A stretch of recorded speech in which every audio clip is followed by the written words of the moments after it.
All right, welcome back, watch fans. Today we are talking about auction results. We're going to be talking about the Phillips sale, the Future Grail auction, the Patek Philippe auction in Singapore, and we have with us special guest, super collector Bruce Lee, coming in from an undisclosed location somewhere. Bruce, welcome to the program. Thank you for inviting me. Thank you. Absolutely, Bruce. So we're gonna kind of cover the Phillips auction, and I know you always travel around. You always have some interesting watches. What's on the wrist today? Are you able to share that right now? Or can you show it on the camera? Yeah, just 1 second. I having the because let me see. Okay. Oh, there we go. I don't like to travel with like a super expensive watch. So when I'm traveling, I tend to having more of a settled watch. So this is a Laurent Ferrier, the Autumn. Okay. And it's a micro rotor, as you can see. Okay. And so basically, a lot of people were not getting the Laurent Ferrier, but and also bashing, they are using the natural escapement. So basically, you don't need like lubricant. You don't rely on the lubricant to keep the movement running. So this is sort of the the shtick, I think, for the Laurent Ferrier. And also the Gallet. This is the Gallet series. I think it's 39 or I think it's 3940. I forgot. But it fit quite well. It's light. When you're traveling, especially that in the summertime, you need the mesh bracelet. Very durable. And also subtle, right? So this one is close to the skin color, so you don't really attract any attention. Now, is that white gold or steel? No, this is steel. Steel. Okay. Now, Laurent Ferrier, that's a heavy hitter watch. Tell us about the brand, because it's one of these brands that's getting a lot of the independents are starting to get more and more attention, but I actually don't know too much about it. But I know a lot of the guys who are into it. They really appreciate the watch. I think he was working for Patek Philippe for a while, and then working, I think, here and there. I can't remember. I think he was also working for some independent before he depart. But he was a racer. He was the what is it called? That Formula One? I think. Yeah, no. It's a rally. I think it's a Paul Newman. Which one? The Le Mans Paul Newman did. Le Mans. I don't know the racing, but he's like professionally or amateur. So he actually raced professionally. I think if you check out his biography, Laurent Ferrier I think come third, and Paul Newman come in first or second. I forgot, but they were racing the same year. Really? Okay. Yeah, so he did quite well. When you're talking about like a legend, he basically good at pretty much everything he touched. So good at watchmaking, I think he also do some sort of extreme sport as well. So, the guy lived his life fullest. Hang on a second. Let me pull this. I had no idea. Let me pull this up. And maybe then we'll take a look at the watch. But this is this is why I'm glad I have you here, because I would never have thought about this. Except, hang on. Okay, so we got Laurent Ferrier. Okay, so this is him. I guess this is him. Which one is he? He's one of these guys? I'm assuming. He's the older guy. The older guy. I think his son took over the company now. Okay. Hang on a second. So I just saw. I did a Google search. Okay, so I did a quick Google. Said racing, and he had a bunch of race. 74. Okay. Okay. So in 1968, at 22, became a full-time, race car driver, I guess. Okay, so this is okay, so we'll look at this. Okay, this is interesting. Okay, wow, this is was he working this for is I who's this? Wait, I don't know. I don't know anything. I never really paid attention to these watches, the Laurent Ferrier. I'm sorry. I never like, I don't know. You have to explain to me what is so special about it. Because I don't understand it. I'm so basic, like I'm Okay, so this is okay, classic. Yeah, Okay, where is? This is the same model. Yeah. Oh, this is the one that you have. No, this is I think this is the same model. It's a Gallet, and now I think they rebranded to classic something something. I forgot. But this one come in two movement, right? So one is a hand one movement, and the other one is the micro rotor. So this is the micro rotor one. Micro. Okay. You can see this is the micro rotor one. Okay, so this is so what we're looking at here is, hang on a second. This is yours here somewhere? Is yours one of these? But on yeah, on the see the bottom at the red bottom. oh, right here. You see the is that the Autumn? Classic Auto Sandstorm. This is it. Okay. It's not the same, but I think the same dial color. Similar. Okay, okay. Oh, I see. Okay, so it's kind of like okay. Oh, this one I get it. I hate the window, so I don't have the. Oh, really? Yeah. I like that window. What is? Do you have that same window on your watch? No. I try to avoid day window as much as I can. So for all the watches I have, I rarely have any day window. Yeah. Yeah. It's interesting. This particular one, I actually like what they did. It's kind of interesting. I like the. This is the new one. This is the new release. Yeah, this is the. Okay. I think this is one that they combined the two dial into one. I think they used to have yes. Can you bring up your watch close up to the camera so we can take a good look? Okay. Just lose zoom. Yeah. But yeah, it's a little bit, and it's like a it's like a sort of like a salmon color, like a pink or something. Yeah, it's sort of a salmon, but it's not like a bright salmon. It's more like a skin color. Okay. You can see. Interesting. And what do these sell for? I don't even know the market on these. I couldn't remember how much I paid, but and also I think the price for the Rolex Ferrier also crashed a little bit. I think this one's sitting around 40,000 to 50,000 ish. Okay. Oh, that's like okay. So serious money. So what is so special about Laurent? Explain to me what is so special about the watch versus like I don't know. I think it's just a movement finish. So I have seen a lot of backside of the watch, and it's this nice. one I think one of the nicer one. I also for example, I having not sure if you heard about the brand. It's called Renault Tixer. It's a new brand. Okay. So their watch hasn't been released yet, but will be very soon. Okay. So I've seen the back of that. I've seen a crayon. Have you seen crayon before? The one in Neuchâtel. So crayon is been, I think, regarded the best movement polish. I think it was the best. It is the best. You're looking at Dufour. Dufour is not even that shiny. Dufour, I think, on par with the De La Loy. So they roughly on the same level, a bit below to crayon, I believe. And then you're looking at I think below crayon, looking at something like a Renault Tixler. So we are talking about crayon is about $200,000 plus watch. Okay. And then the next level, you talk about 100,000 ish watch. You're looking at Renault and Tixler, and then you're looking at $50,000 watch, and you're looking at Rolex Ferrier. So they are roughly, I think, bang for the buck, right? So you're looking at 50,000, looking at this level of polish, good. Because if you look at Dufour, Dufour supposedly the simplicity should be selling at 150-ish, but now it become millions. But you're looking at the movement finish, you're looking at roughly on par with what is another one? De La Loy, which is I think came out the same time with Dufour. De La Loy is selling about 150.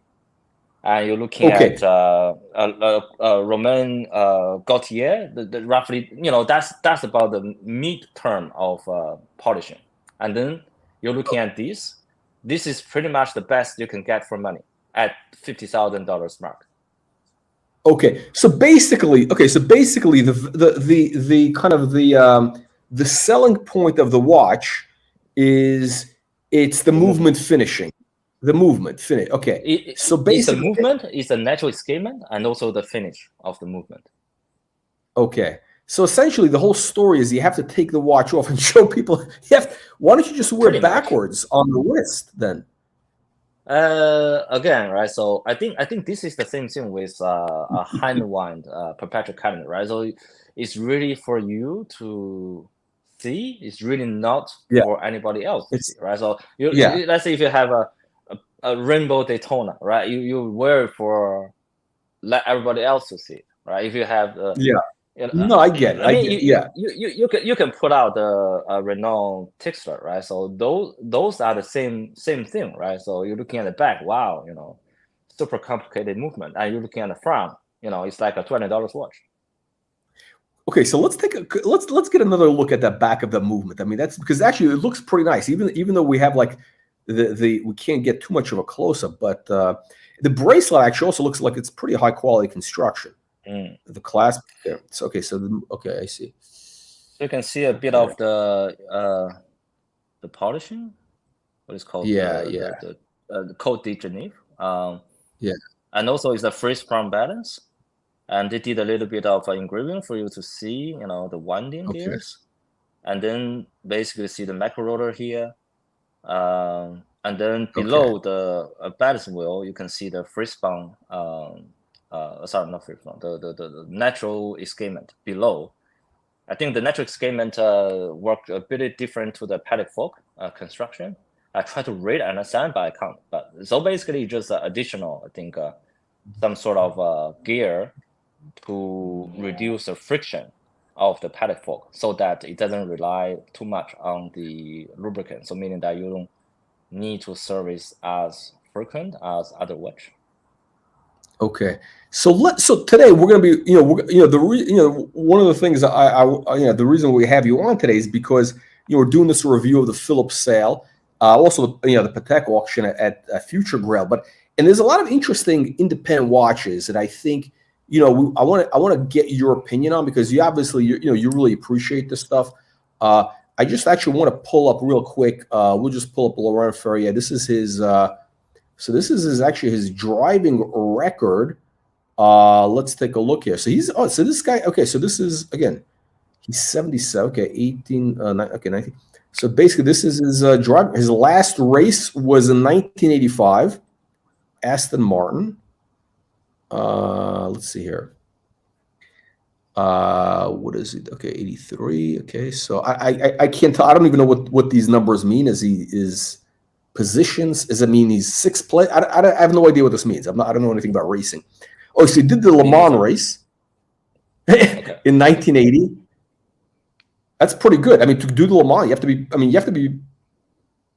pretty good. That's the 24 hours, right? That's the one that 24 you can have hours. a car breaking mid of the desert. Okay. No. It's on a track. Le Mans is on a track. Oh, okay. It's on a track, but it is. I think there was some sort of thing that you're driving in the middle of the desert, and if you the desert, yeah, I think that's the is a Dakar rally or something. There's a one that goes through like in the desert in Africa or something. But this, if I'm not mistaken, Le Mans is on a track. It's in France, so but you got to keep. Basically, you have to. It doesn't make any sense. You got to just keep driving for 24 hours, which is like I don't understand it. Okay, but to do that still like. He came in 30th, which is, I don't know, pretty good, right? I mean, shit. Because I read a bit of this racing thing, right? So I think for you to finish the whole thing is a challenge, because he came in third in 1979. Yeah. He came in third. That's pretty good. I mean, that's actually excellent. I think I've read somewhere that I think he comes third, and then the Paul Newman comes the first, and something like that. Then the Daytona gradually become, Paul Newman becomes some sort of synonymous for the Daytona. Okay, I don't know. Listen, anybody who does this, like whatever it is, you come third, you come 20th, whatever it is, I mean, that's just to get in the races. I mean, that's like, and to make it out alive, and actually to live to 70. He's 76. That's pretty good because racing was very dangerous in the the 60s and 70s when he was doing it. It was dangerous. I mean, even today it's dangerous, but back then it was like So okay, so he did Le Mans a couple. Okay, he did this. Okay, this guy's serious racer. Okay, there's no joke. All right, so let's get into today's topic, which is the Phillips auction in Geneva. This is kind of like, what is it? This is like, I guess they call it like a mid-season sale. It's online only, 70 lots, and a lot of people kind of overlook it. It's not overhyped. But it's but it kind of gives us an idea of what's happening. I don't know if you had a chance to go through it. There's a couple of lots that I want to ask you about, but is there anything that caught your eye? Are there any like bargains or anything like that you thought was crazy? The agent contacted me before the auction and say, yeah, can you browse it? And I did, but really nothing caught my eye, unfortunately. But really now we are looking at September. So September, October over is the auction. So basically in Geneva, they call this like an auction month. So there's going to be a lot of auctions going on. Maybe one thing that caught my eye would be the Rolex, the Saro, and that's about it. Okay, we'll look at that in a second. By the way, this Lange looks a little bit. It's kind of similar to your movement of your Laurent. No, a little bit similar. No. The Lange. So for Lange or all the German brands, they are using the quarter plate movement. So basically, you flip the watch, you can only see the balance wheel. That's it. You see? Yeah.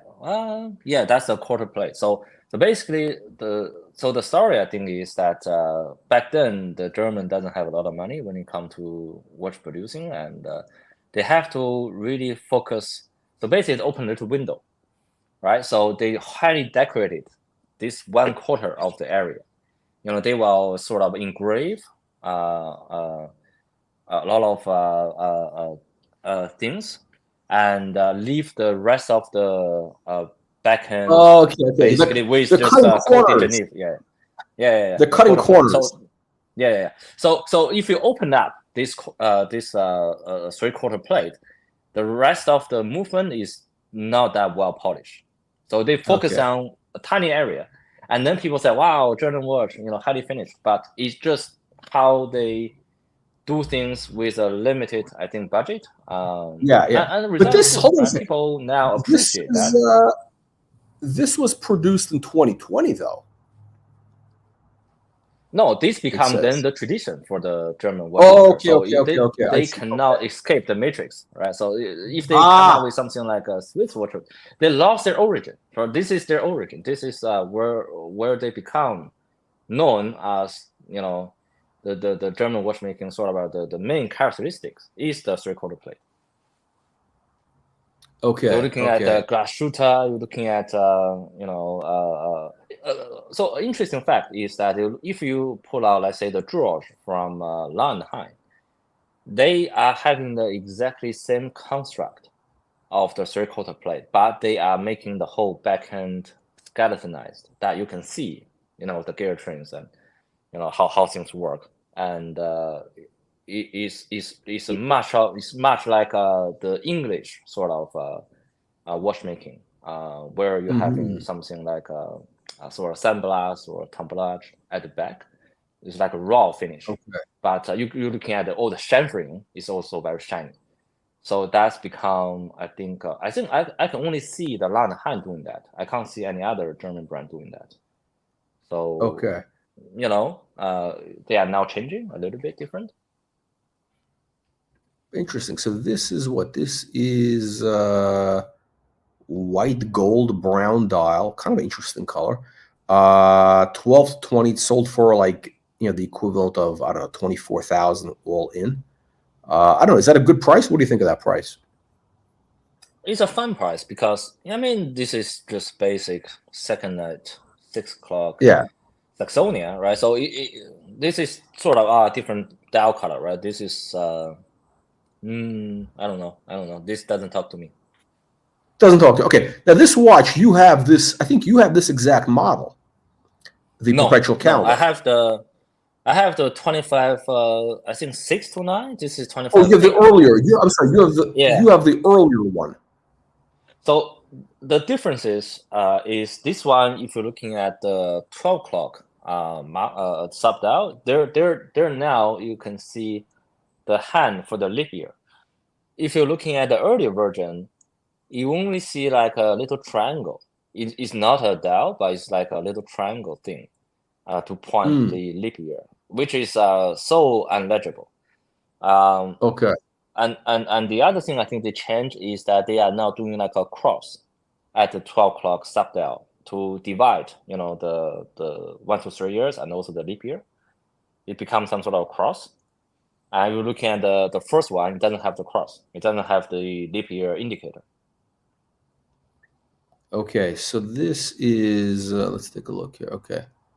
All right. I mean, it's funny, actually, after I see, your Laurent Ferrier, I see this Lange. I mean, this movement that doesn't look that great compared to, it's kind of like. This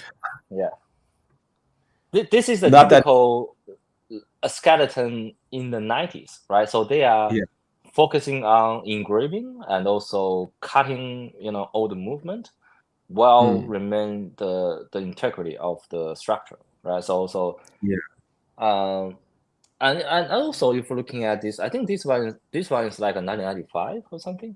So there was 2009. 2009. Okay. 2009. Okay. So looking at the back, it doesn't have that much details. Looking at we can do a review once I get back. Now I have the microscopic camera, so you can see the first one. The first one, they've done so many engraving at the rotor, at the back. This one, the engraving has been reduced. Yeah, interesting. So let's take a look here. So the price, okay, so they had 100 to 200. It's sold for roughly 175. That seems kind of high, because it seems a little high. It's a little high. No, these are going for like what, like 120 maybe, 130s. 170 is roughly how much I pay for the first generation.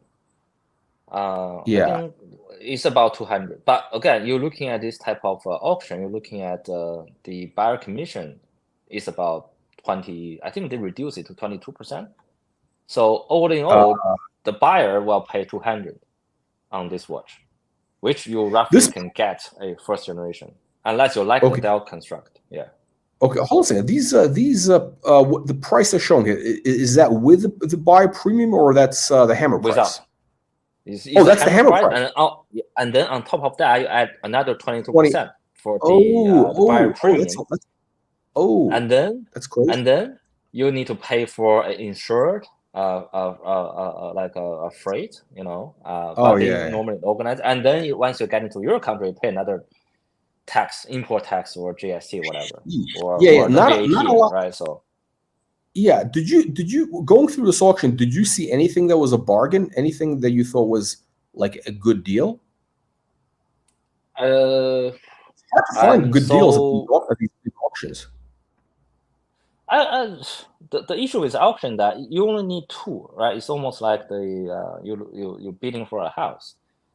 You only need two people really want it to really jack up the price. So and technically speaking, I think now the information are so well out there on the public forums. Having a bargain is almost impossible. Yeah. That makes a lot of sense. I think maybe in the case of smaller auctions, you may have a little bit of an advantage because they don't get as much attention. But with smaller auction, I also watch a lot of smaller. They don't have good stuff. That's the main thing. Right? You have the out of the mill like Rolex, and again, right? So it's not as attractive. You don't have special pieces, right? Yeah. No, you're not going to get the big heavy hitter. I actually, the one we'll look at later, which is Future Grail. They have some. They had some nice watches. Did you look at the catalog, the Future Grail guys? In your neighborhood, they're in Singapore. No, not at the moment. Not at the moment. I'm probably gonna check later. It was Patek. Yeah. What do you think of resins? Do you own any resins? No, because I think resin is almost like I think they're having some sort of a similar criticism to like Grand Seiko, where they have the spring drive, right? So it's not a full mechanical watch, right? So I think they also have I think you have to recharge these type of things because It's some sort of I think it runs on some sort of oil, right? Some sort of like special oil or some sort of that keeps no. The oil is only for the dial. So basically, they're making a enclosed sort of capsule where the dial is filled with oil. So meaning that you don't ever need to service the dial, because with oil it's well lubricated. You don't need to do anything with the hand, with everything on the dial, but you still need to service the movement. Oh, yeah. interesting. So okay.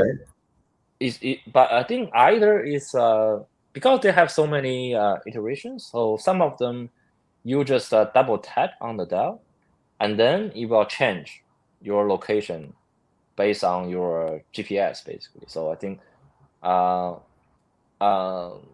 they now have adding more technology into the watch, I believe. Before, I think their first model was some sort of oil dial, and then hand-in-one movement, something like that. And then I think they having I think they also have an electric part now. I think I went to their boutique, and there are models that you need to charge in order to use it. Yeah. Interesting.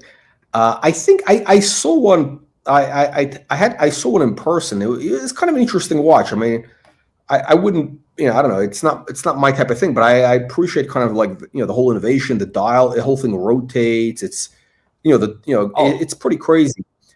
I remember. So the reason they fill oil into the dial is that because with the sapphire crystal, it reflects. So when you have the oil, you can read the dial from any angle without reflection. Okay. So it's totally legible from all angles. The one thing that's kind of weird is I think you can only use the watch in certain temperatures. If it gets too cold, it might freeze up, or there's some sort of like it's temperature sensitive is what I understand. So it's a little bit, I never knew that. Yeah. Yeah, it's something. There's some sort of temperature, like it can't be. I mean, I don't know. But hey, sometimes you could be out. I don't know if you're like in New York in the winter. It can get cold. You might have, it can get cold outside. But okay, so this is. I think retail these go for like 16,000 or something. So it's it's not expensive. It's sold for 8,000. That's all up about 10,000. Yeah. Do you know this brand Hautlence? I think am I pronouncing it right? Hautlence. Hautlence. Yeah. Hautlence. Yeah. It's it gained some attraction from this year's Watch and Wonder, where they're doing the retro television watch. But I don't know. I mean, this brand have some creative stuff, but I don't know. It just doesn't talk to me. I think it's the design language is a little bit bulky. Yeah, let's take a look at them. Okay, so it's I guess they're selling the idea. My understanding is like I think the founder is like he's really a designer. He's like an industrial designer, and then he brought in a watchmaker. So it's basically it's about design. I guess a design innovation is just doing something innovative. It's for whatever people want to have, but it's not about the movement, right? The issue with this type of now called avant-garde type of design is is sitting in a very awkward position. So either you have the super classic, the brigade-ish look, never gonna go outdated, or you have the most recent or highly well executed. If they talk about like MB&F, maybe with Moser, right? So and then you have somebody sitting between it. The positioning become a little bit awkward. The people okay. after the high tech stuff not gonna look at you. The people after the high classical are not gonna look at you. So I think this is like everything, right? You have to be pretty much extreme in one direction, to get known for leading in that special track. Yeah. And then you have your niche. Yeah. So Hautlence, I think is not there yet. The level of let's say MB&F or Romain Gaultier, that type of thing. So it's now You're saying so. the awkward. You're saying they're kind of stuck in the middle. They're like in a no man's land almost. Almost, yes. So the this people was want affordable stuff, cannot afford it, right? yeah. With people, this is like what 15,000. So people with 15,000, if they want to buy a watch, they're probably going to Rolex. And Yeah, if people want to buy exactly. 150,000 watch, they'll go MB&F, right? So yeah, that okay. Okay. So yeah, I see what you're saying. Right. So this was a 5 to 10,000 sold for basically 15,000 US. No, I see what you're saying. Yeah, it's kind of like it's not at the level of it's not in the MB&F category, and it's too expensive kind of for the I don't know, like basic Rolex guy or whatever. It's like it's a little bit okay. Interesting. Okay, so let's see. They get Parmigiani. You have a Parmigiani, right? You have yes. Yeah. I have the recent one, the Tonda skeleton. We saw it. I think we saw. I forget which one. We saw it. Yeah, we saw it. Yeah. Okay, so let's see. We got FP Journe. These prices. I mean, this is kind of what this is pretty much like in line with kind of what we expect, like on kind of the Aquanauts, the FP Journes. This is all in line with their market price. You're looking at early Parmigiani. Yeah. You're looking at about 25,000 ish mark. Yeah, it's pretty much market price. But again, you have to add 22% on top of this price. That will be the settle price. How about this Chaikin? I know you have a Chaikin. What is this over here? This one. What the hell is this? This is a Louis Erard. This is the regulator dial. I don't even know what's going on here. So Louis Erard is known for the regulator dial. So basically, you have I think the seconds at the 12, the second at 6, the hour at 12, and then you can see the big hand. If you zoom it, the little monster doing a middle finger to you is the mini hand. Oh, I see. Okay, this is crazy. So basically, in the old time, right? So all the watchmaker will have a regulator clock.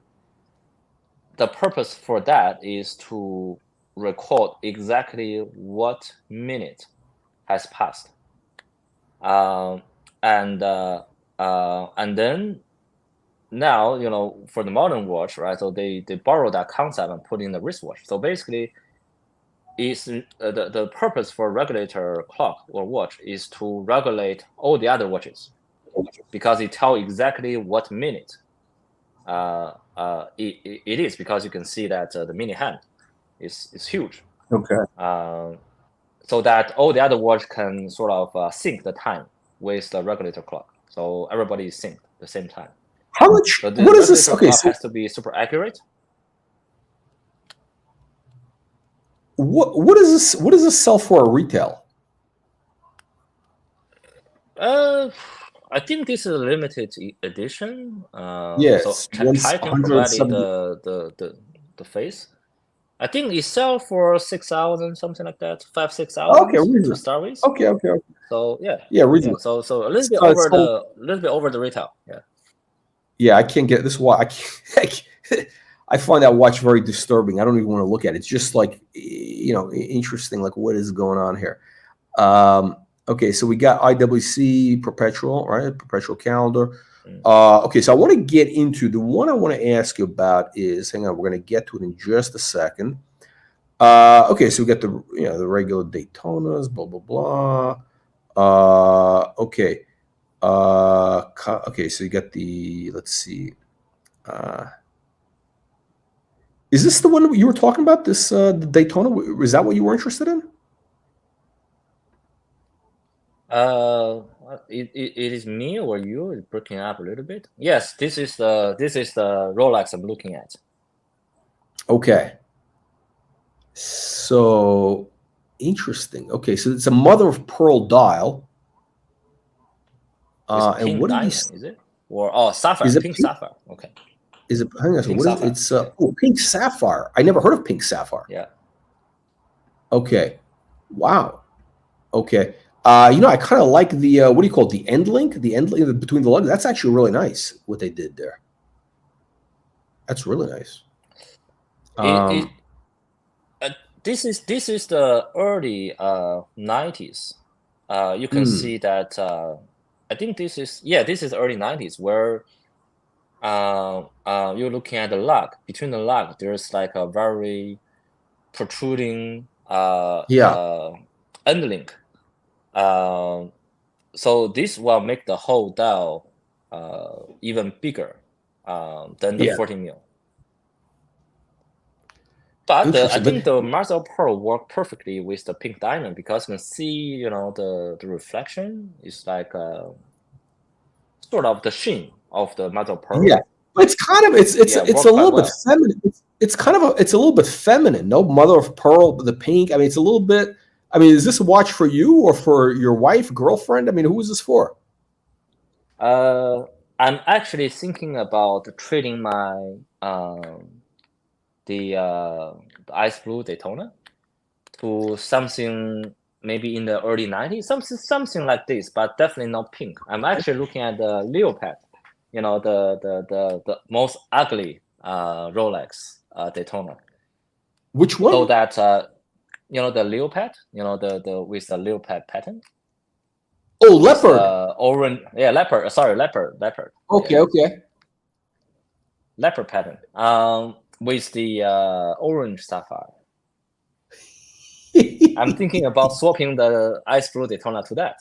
That's also early 90s with the exactly same ending construct. Okay. Interesting. Okay. Okay. Well, are you bored? Are you bored with the platinum and the ice blue dial? I mean, that's like an extreme change. I mean, that's like going from something which is kind of conservative a little bit to something like really wild. I mean, that's an extreme change. The issue is that I never wear that Daytona because you have other more interesting piece to wear. That one just sitting there collecting dust. I mean, then I'm reflecting myself why I'm keeping this Daytona if I'm never going to wear it. So then I'm looking at okay, what are the most outrageous Rolex Daytona out there? And then, the Eye of Tiger, the leopard, show up. And the Eye of Tiger is a little bit too overpriced. So the leopard might be a good choice. Okay, so now how often would you wear this? I mean, and where would you wear this? Because that's like a while. I mean, I've never met you. I don't know how you are in real life. If you're like, you dress very wild or like a producer. That guy, producer Michael. You know that the guy on YouTube. I mean, are you like a producer Michael? No. I normally dress very frugally. Maybe $5 t-shirt. Conservative. Yeah. $10 pants, something like that. Yeah. So. Oh really? Yeah. Again, right? So if you're gonna sweat all day, right? So why you dress up like suit and stuff? Right. I do very casual dress. Okay. And then I wear interesting watch. Oh, so you want a watch that So yeah, is a little bit, adds color. Yeah. Yes. Okay. The watch add color, and everything else is boring and cheap. Yeah.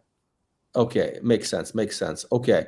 All right. So that watch. And what do you think of the price? Okay, so it was 80 to 160,000. Price is very good. So this is a good price, you think? Okay, so yes, this is this is the market price. This is the market price. 230 roughly, 230,000 with all in. Yeah, yeah. Because this is roughly how much you pay for the Eye of Tiger. Mm-hmm. In rose gold. I was actually looking at that. But if I'm gonna choose between Eye of Tiger and this one, I'm probably gonna pick this one. Okay. And what would you do? Would you put it on a rubber strap, because you can't wear leather in Hong Kong? I mean, it's too hot. Would you get like a white rubber strap? No. I normally will go brown with gold. So either I'll go with a brown rubber strap, or I will just go with a brown calf strap, because calf strap you can just change. You can change as you go, right? So you can change once a year. It's disposable. Yeah. Okay. Let's take a look. What else they have? Okay. So this is the interesting watches. I want to get your opinion. So first, I want to ask you about this, which I find such a weird watch. I don't know. Do you have one? Or no, Bill Sanders has one. This watch. Yeah. The hands. Oh yeah, this one. I think they only released this not long ago. Before the rebranding, I think they rebranded. I think this is right before the rebranding. So I guess what is it? The idea is that these hands, they're like they expand and contract, based on how it goes around the dial, and that's what in this oval dial, and that's the whole gimmick. I don't know what else does it have. I think it has some other complications. That's it. Oh, it's got a date power. Okay, whatever. It's sold for what? Like, let's call it 18,000 roughly. That seems kind of low, no? That's cheap. That's 18,000. It really reflects how I think underappreciated the Parmigiani brand has become. Yeah. This was not a cheap watch when it released. I think I even read a few articles about it. I think it was in the 30s or 50s. It was something like that, no? I think around 30, 50. Okay. Now it's only sell for 20. So. Okay. Yeah. This, Bill Sanders was saying that that's his holy grail, this watch. Yeah, but he's into like weird, whatever is weird, he's into. Like, so this is, I mean, it's It's kind of, I mean, listen, I guess it is an interesting complication. The hands, they kind of extend in and out. It's, it's kind of, This is based on, I think, a English pocket watch. Okay, let me see. This 37. You have a power reserve at the 12 o'clock. Pantograph. Okay, yeah. Pantograph. Yeah. Pantograph. Yeah. Because now I zoomed in for this watch. It the pinion is huge. I think it's a little bit out of proportion. It looks, that's, you talk about the thing that holds the hands together, right? In the center. The hands, yeah, the center. It's, the more you're looking at it, you cannot unseen this. It looks very tall. It looks like it's very tall, like it's standing up, like, I don't know. Yeah, it looks. This remind me, if you go into the hotel, you have this contractable, mirror for makeups. For shaving? Yeah. Oh shit! I don't know. Okay, so let's talk about these. What? Okay, so you have. I think you have an MB&F or no? I do have the MB&F 2, HM2. Which one is this? Is 5. Did we see that? Is it like one of these? I have the 3. I have the 3. The HM3. The one like a spaceship. Have we seen that? No, I don't think we've shown it. I think I did. Where I putting out like a few big watches, Okay. with JLC, Oh, I Jalto. remember the GLC. I remember the one with Yeah. the special leather strap. I remember that. Yeah. Oh my God. Um, so this interesting. What is this? Um, This is the least outrageous MB&F I think ever been made. yeah. This is just normal. Okay. This is just Okay. normal. So you're saying okay. So it's interesting. So I think, and again, I don't know too much about it, but I would think with MB&F, like people want stuff that is I don't know what is it that they want because they have like a couple of different. They're doing the big kind of the watches that has like that big glass dome, like that new what is it called the perpetual calendar. It's like a big glass dome. Yeah. You see the whole movement. It's like 3D.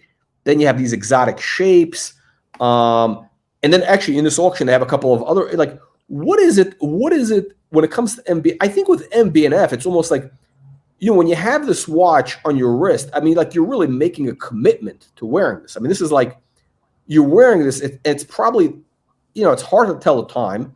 You're really wearing it. I don't know, almost like just to look at it.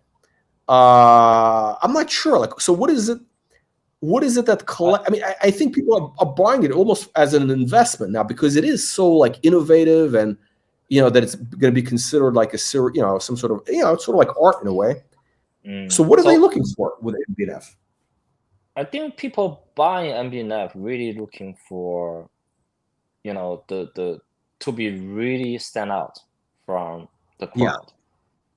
One, the shape is all highly specialized, so it's highly recognizable. It is MB&F, and also I think they are all bit modern, so it's not like people like classical watches gonna wear MB&F. So you're looking at probably people working in the finance or tech. I think especially tech industry. Well, like the MB&F. I would think. What's interesting? I think I did a video. Did you see? I did a video about MB&F. I said like this is like for tech. I was driving in Silicon Valley, near San Francisco, like about a month ago. And on the highway they have all the billboards in Silicon on what is it the 10 on the 101. That's the highway going in there. They're all like all the billboards on the highway. They're all like for like tech companies or like different tech stuff, whatever. And I see they have a billboard for MB&F watches, which is completely I would never expect. Maybe Rolex, maybe. But I was like, wow, that's kind of interesting that they would have.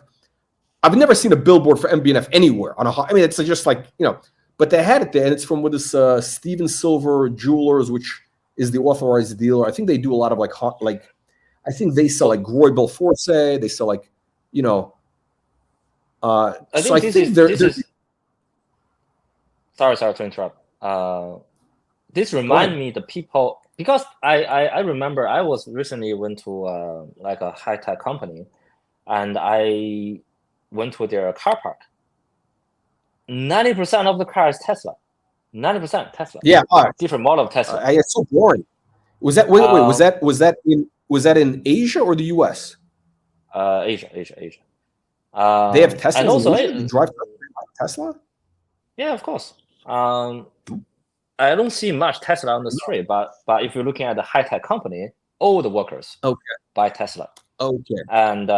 And this reminded me that you're looking at the name for MB&F, a horological machine. So I think they are portraying themselves like a machine, right? So a car is a machine, right? So watches in their regard is a machine. So when you're buying a machine, right, you appreciate certainly the, how they've been made, what is the language behind it, all these type of things. And Tesla represent, right, high tech. And I think the HM series, right? So they also have another series. I forgot the name. So horological machine. And then they have the Legacy. Is that Legacy?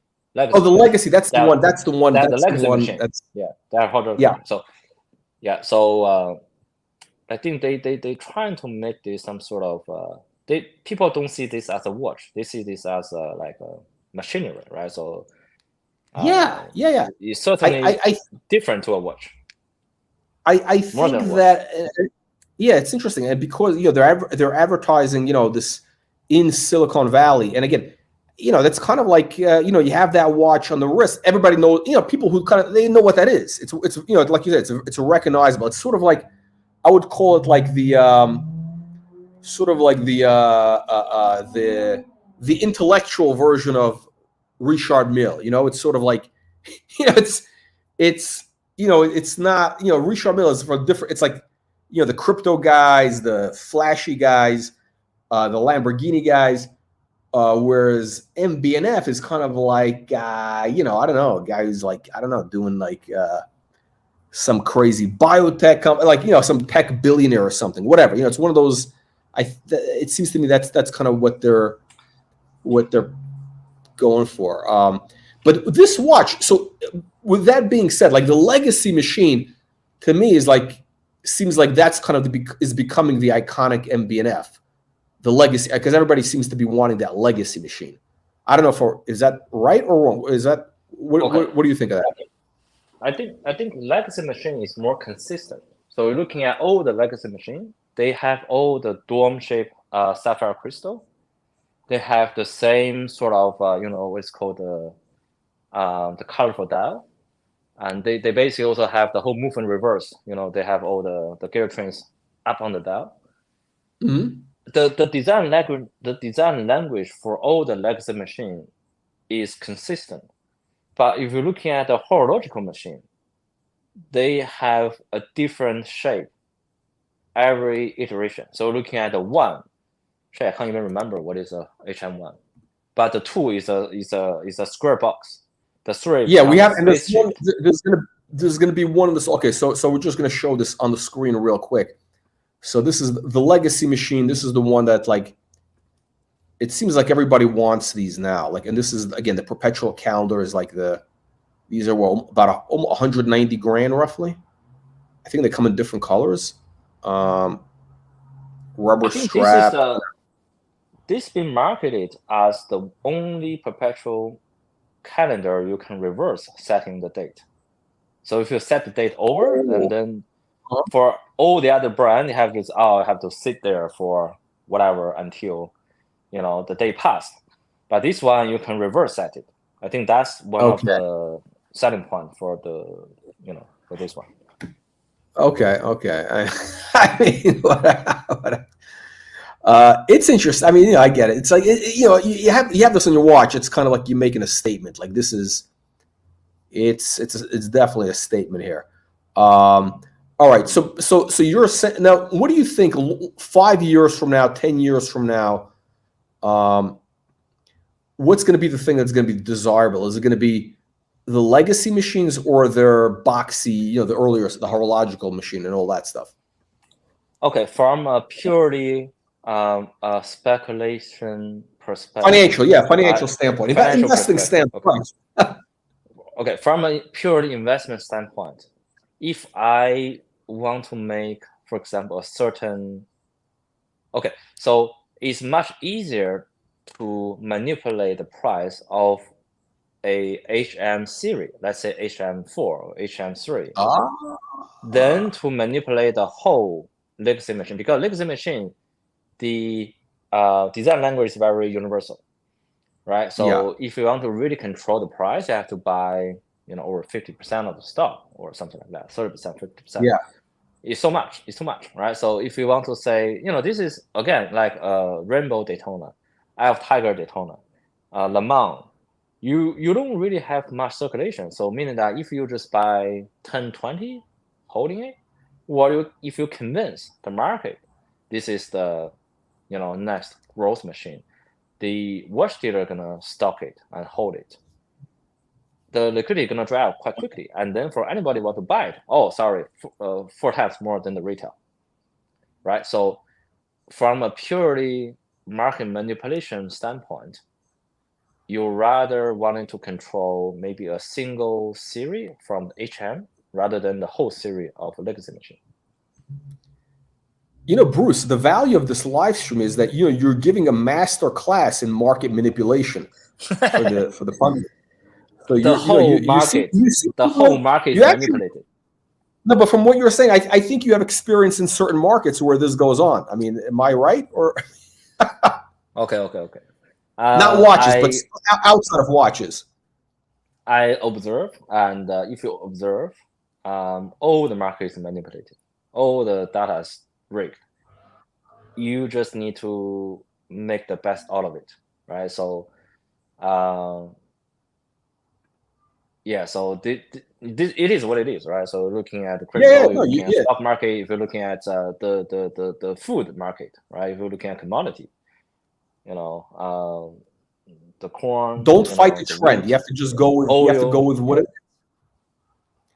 You have to go with what it everything is is. controlled. So, Yeah. yeah. So this. Okay. So no, I like it. You're very. Yeah, I like it. I like your philosophy. You're very like. Just go with the flow. All right. So So what do you think of this? I don't know. I don't even know what to make of this watch. This one sold for, let's call it 60 grand, all in. 20 to 40,000 was the estimate. Was that? I mean, think and how do you? What do you think? Is that? How do you? What do you think of the price? it's a very underwhelming watch. So Yeah. the price is reflecting that, right? So I think for people, because this is the driving watch, right? This is the watch that when you drive, you can see from your wrist what is the time, Okay. because Okay. you put your hand on the wheel, then you can see parallel, right? Of Okay. the watch. Okay. That's how you see it. But again, if you this is a HM5, was that HM10? 10, right? HMX, that's 10. This is 10. But if you look at HM4, it had much better execution than this one. So this is Okay. just a, It's not. I mean, like design wise, it's nothing like. I mean, it looks kind of like, I don't know. It doesn't look like. It just looks like kind of like a box on your wrist or whatever. But let's take a look at another one. This Urwerk. It's kind of like, again, it's also a bit of a box, but this actually looks very elegant. I mean, this is white gold with I think something. I mean, this is actually beautiful. I mean, it's weird, but it's very. Look at this. This case is actually beautifully made. Look at this. So basically, this is a modern interpretation of the Star Wheel watch or Star Wheel clock, right? So I think that dated back 100 years ago, where I think the Pope have, I think the Star Wheel clock, and then Audemars Piguet made a Star Wheel wristwatch. I think in the early, I forgot, 80s or 90s, and then this is the 2000 interpretation of that, where you can see the hour basically rotate, and then change to from 10 to 11 to 12, right? So each wheel will carry 3 number. Then there's total of 4 wheels, making 12 clock. So this watch is from. It's a chronograph. Really? I didn't know that. It's from. Yeah, it's from, and this is That from power reserve. 2000. Oh, is power reserve? Okay, so wait, this is. Hang on a second. Okay, so this is. Wait, let me zoom out. This is from 2003. I mean, this is like really way ahead of its time. This is like 21 years ago. This is like really, really ahead of its time. At the time, it is really innovative, but the Star Wheel technology has been there is a breakthrough of it. So now you can buy this type of watch for roughly $1,000. If you go into like a Zarek, the X is basically spelled like X Eric Zarek. They are selling similar thing for roughly $1,000. Yeah, but come on, but people are buying this. They're buying this for the whole the high horology here. They're buying this for Urwerk, the whole, wait, so this was you're saying it's not a good value. It's not innovation. I think it's a decline value, because the Star Wheel technology is now, I think, not a secret. So anybody can produce similar thing for roughly a couple $1,000. Then the brand power of Urwerk, I think, is heavily going to be diminished if they don't come out with anything new. Yeah. Yeah, so I think the thing with these like independent watch brands is they constantly have to have like something new and better just to stay so that they stay relevant for the brand. So the They brand have to do stays something that non-repeatable or not easily replicated. okay. Otherwise, they're going to be catch up very, very quickly. Yeah. So 20 to 40,000 sold for 53. What do you think of that price? Good, bad, What the Urwerk? average? I think it's overpriced. I mean, Full price. yeah, it's a bit overpriced. I'm very For what do you- cautious. Maybe in the next 5 to 10 years, this type of complication will be very common by a lot of Okay. indie brand. Yeah. Okay. But what about Urwerk as a brand? Are you a believer in them as a brand? I mean, what do you think of them as a brand? They've been famous for, I think, almost equivalent of their innovation compared to MB&F. But the issue with MB&F is that MB&F come up with new things every couple of years, and Urwerk, I can't remember they come up with new things as frequent as MB&F. Okay. So I think the Star Wheel is one of their shtick, right? So if everybody can do it, then they have to find another one very quickly. Okay. Oh, I see what you're saying. Okay. Okay. So I didn't know that. So you're saying the Star Wheel, that was their big kind of flagship movement, basically. That's kind of what they were known for.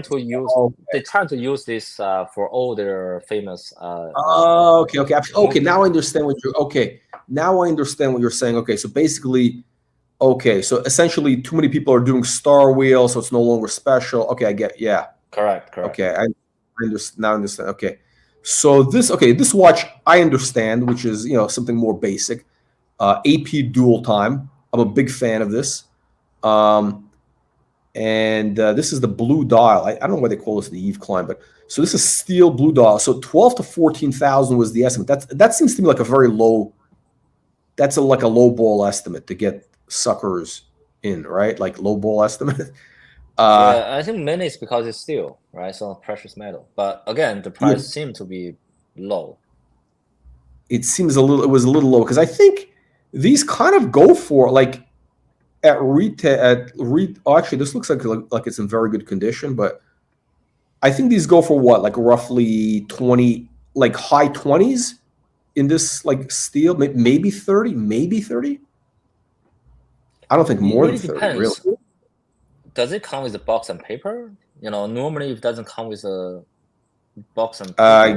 Yeah, I don't think this one does. No, I don't. I think this comes with nothing. No, I think it comes just the watch.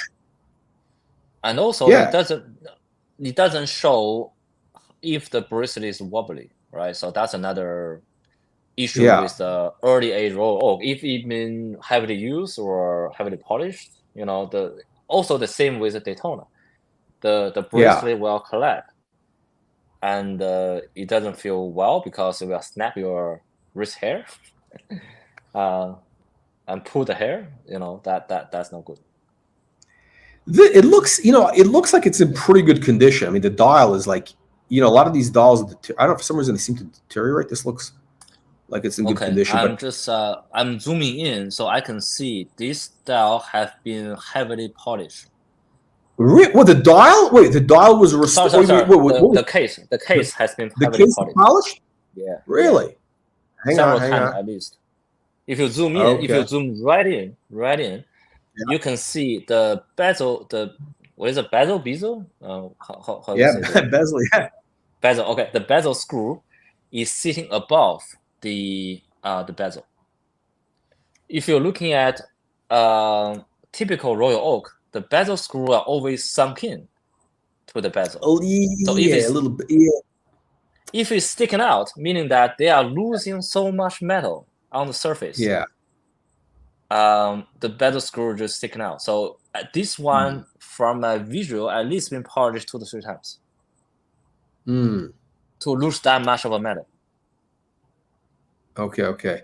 Do you think maybe it's the angle? Is it maybe the angle of because I think I'm looking at the top. The top screws don't look like they're sticking out.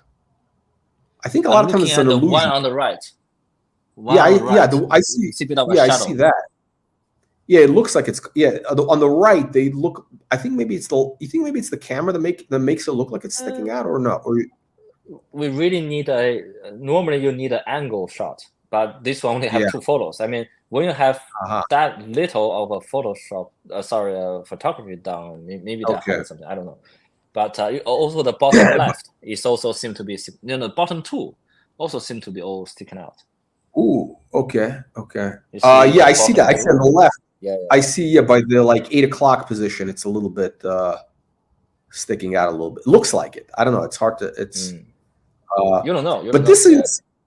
It seems like a very high price. Like I would think this is maybe like a $30,000 watch, and it's what I guess with the premium, it's like almost what, 60 grand. That's a lot of money. That's like ridiculous.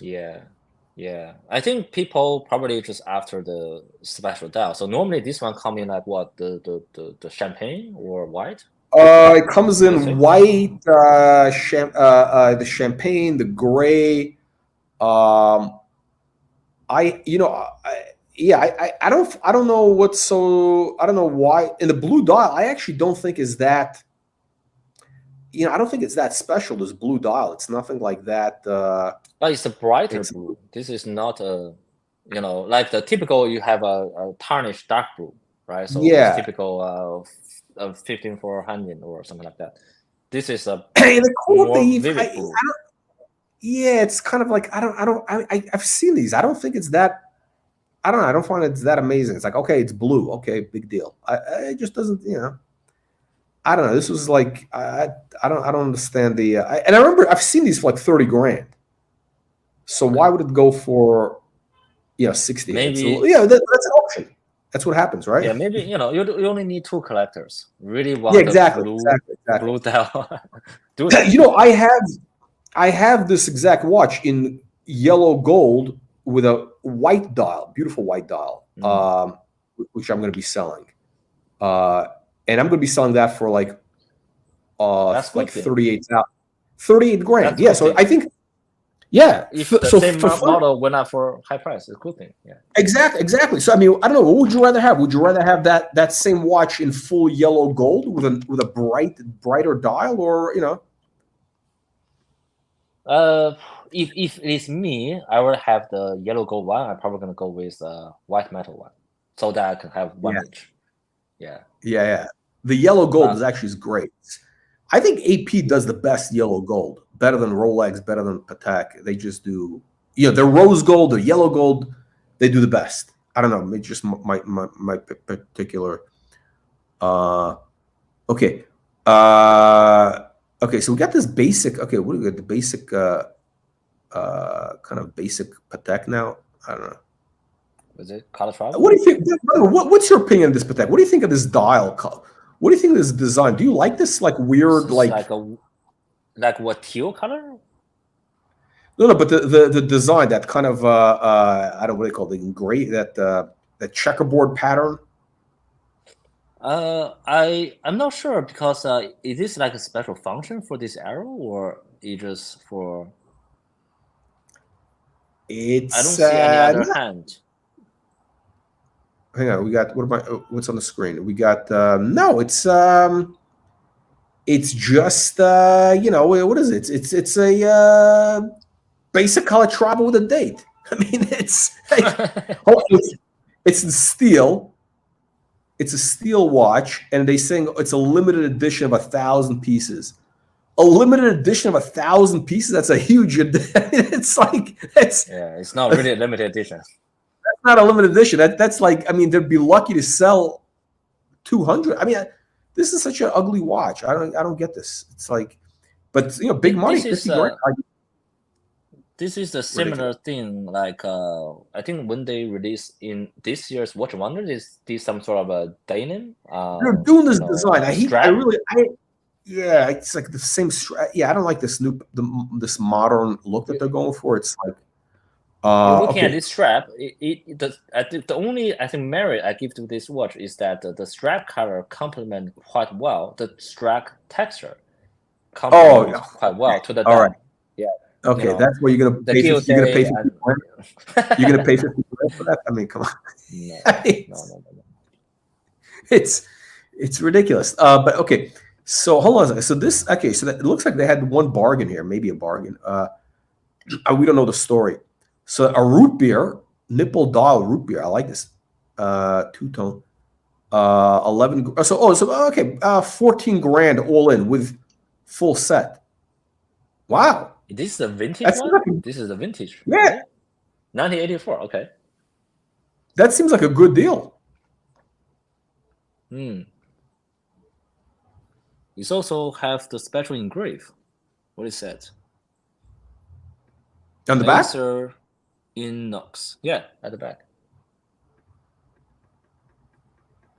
I've never. I don't know. I've never seen that. What is that? That's means what? Probably Steel, some sort of a gift. Steel. Hang on a second. No, this is no. That's their like thing. Means steel. What does it mean? It means shit. Rare example. Blah blah blah. Okay, I'm not gonna go read the whole thing, but okay. So 8 to 12 was the estimate, and it sold for, roughly 11,000 plus premium.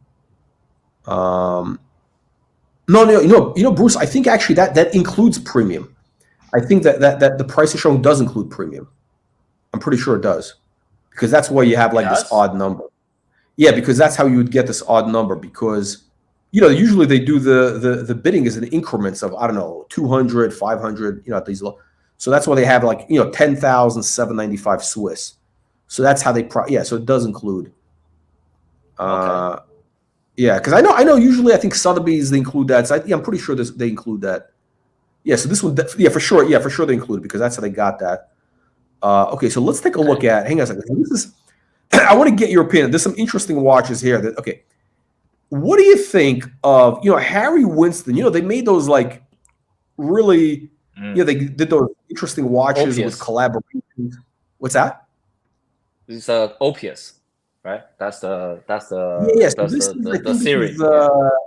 Opus series, but then they also had the other. They did a bunch of different series, and but they collaborated with some like FP Journe, with the MB&F guys, with all the heavy hitters of independent horology, which is interesting, right? Like, and this watch is what is it? It's made out of their own like material. It's called Zalium. I don't know what is Zalium. It's some sort of alloy. What is it? What is Zalium exactly? No idea. Is it heavy? It's their own. Hang on a second. It's their own material. It means what is it made of? Let me look it up. I should look it up, because I've seen this multiple times. Zalium. Very hard, strong, highly resistant to corrosion. It's an aluminum zirconium aluminum alloy, hypoallergenic and corrosion resistant, less likely to scratch. Oh, it doesn't scratch like steel. Okay, so it's their exclusive metal, which is interesting. Wait, so this watch. Triple retrograde. Is this like the second hand will move like from 0 to 12, then jump from? No, it doesn't. What is that? Triple retro. Yeah, I guess that's what it means. It's a triple. Yeah, they all jump, right? Triple retrograde. This reminds me the Pierre Cones, the Cupid, right? So that's the triple retro. So basically, what it does is the second hand is the 3 triple retrograde. It will move from left, then retrograde to the middle, then all retrograde to the right to complete a 60-second second hand rotation. But this one, I can only read the 12 o'clock. Sorry, the 6 o'clock is 0 to 60. That seems to be the second hand. But then the left and right is 0 to 12 and 0 to 30. Oh yeah, that's the chronograph. Yeah, that's a chronograph. Wait, so here's what's interesting. This watch is only sold for like 50, like roughly $6,000 US. Compare that to what? I mean, what else can you get for $6,000? That's like that type of complication. I'm just looking at the case back. Okay. Not too bad. It's also a model pusher, right? Or it's not? Oh, it's not a model pusher. No. It's a limited edition. Okay, whatever. It's 100 pieces, you know. But really, I think from what I heard, Harry Winston fell spectacularly on his watch venture, and they have to pack and sell the whole OPS, yeah, I think, department because it fell so bad. yeah. You know, they've had, but here's the thing. It seems to me that these now are, you know, it could be like a good value now. I mean, I'm not a buyer of this because, like, you know, I can't wear anything this big and, like, you know, whatever. But from like a kind of like a speculative standpoint or like a value standpoint, you know, somebody that likes, you know, bigger watches, it's 44 millimeter. It probably wears like even bigger. It's like a sport watch. I mean, what else are you going to get for that price? You're not going to get anything that unique for $6,000. Well priced, yeah. Yeah, but I think it's mainly about their case design is a little bit out of date. You know, I think this is some sort of like their ocean, model. Yeah, I think, you know what it is. It looks a little bit kind of dated a little bit, but like at the same time, it's not like, you know, it looks like something of its time, like almost like a Royal Oak, you know, or like a Nautilus. You know, your Nautilus, you know, it looks like a 70s design.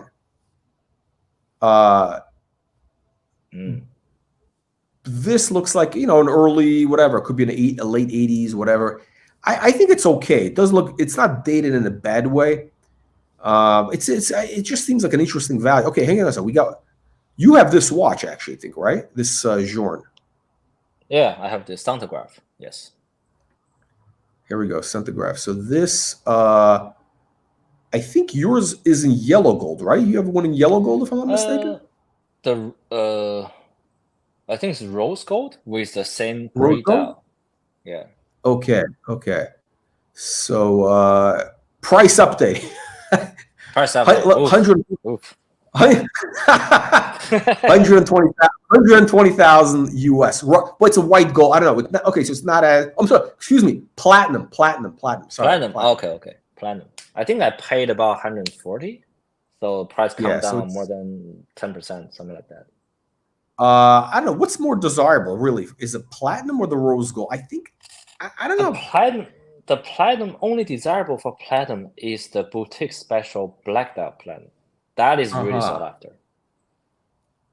But other than that, there are also a range of special boutique finish. I think I can't remember what is the other one, but out of all the finish, I think for the standard issued, the rose gold gray dial I like the most. I think they also did some sort of a red dial, maybe. I don't really care for, you know, I don't really care for platinum. Like I find it like a kind of a, I don't know, it doesn't do anything for me. I'd rather go with the rose, like the one. Yeah, it's heavy. But it's too heavy. Hold on a second. You have a platinum Daytona. What? Okay. The platinum Daytona is okay if you wear it with a bracelet, because the bracelet will off balance the weight. So it's just heavy watch. It's not like uncomfortably heavy watch. Oh, okay. But it is a heavy watch. It weighs like almost half a pound roughly. Yes. This is the issue I run into with the platinum digital crude, right? Because it's a rubber, so it's a leather strap. So all the weight is not even distributed. All the weight is on the watch head.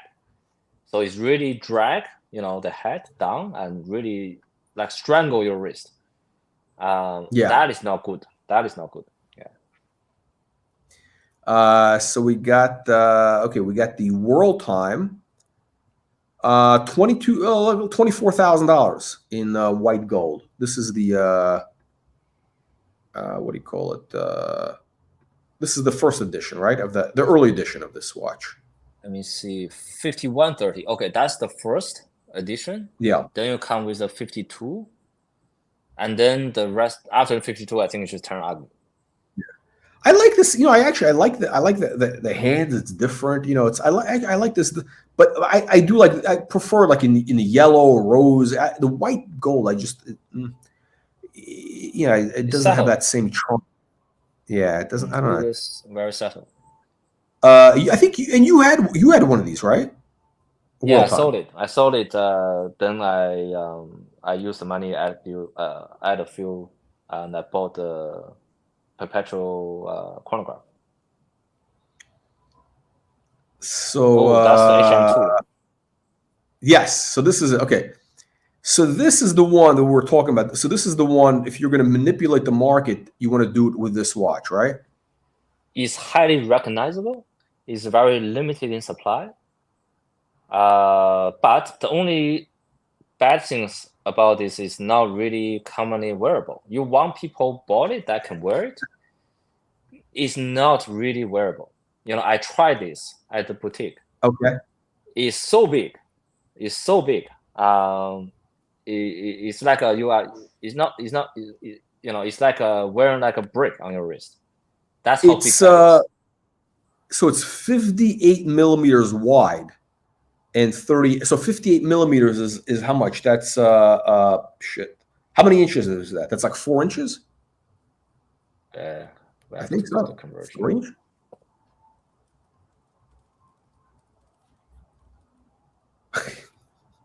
Let me just quickly 58. Two and a quarter. It's a lot. 2¼ inches. Yeah. 2¼ inches. It's not really wearable for like a normal human hand. I think it has to be like, you know, like the Rock, you know, to put it up. Yeah. No, but I don't know. So here's what I'm trying to say. So MB&F, when they make these watches, I don't think they're really made.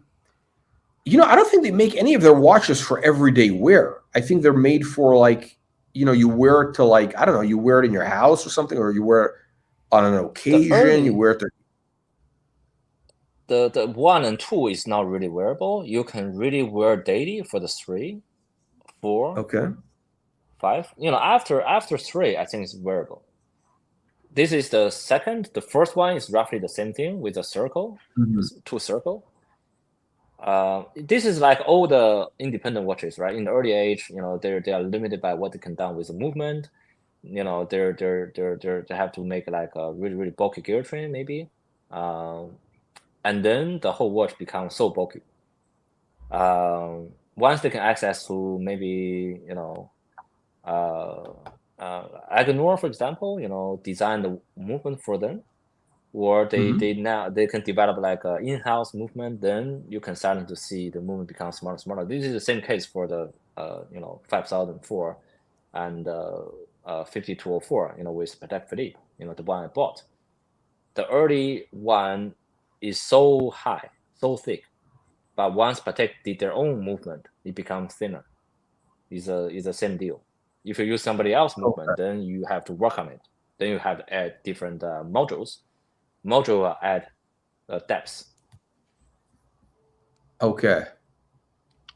So, okay, interesting. So this is 2010, pink gold titanium.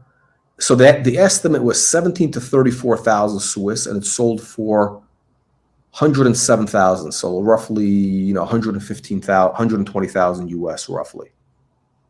Are they just estimating based on the metal price? All the estimates seem to be a little bit low. Yeah, and the estimate was low. I think they had a couple. Some of these estimates are very low. I guess to get people, you know, attract the bid. Yeah, you want to get the bidders in. Okay, so they got that. Let me see what else do they have here that was kind of interesting. I mean, the independent ones. Okay. By the way, what do you think of this? So this I was actually surprised by. I saw this watch in person. I thought it was a beautiful watch. The rose gold, the chocolate is amazing. You know, it's 70,000 retail, about 75,000 retail US, I think. And so they had 70 to 140. So it's still going for 160,000, roughly 160,000 US dollars for basically, time, simple time watch. 2021. The only logical explanation is somebody maybe use it for money laundering. I don't know. Yeah. So, that's you want to pay somebody discreetly, you use this. Yeah, no, it's let's take a look here. Okay, so we got the other world time. This is the chronograph world time, right? This is I think this is platinum.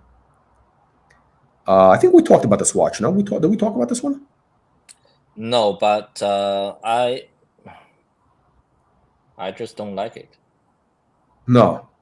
Yeah. What don't you like about it?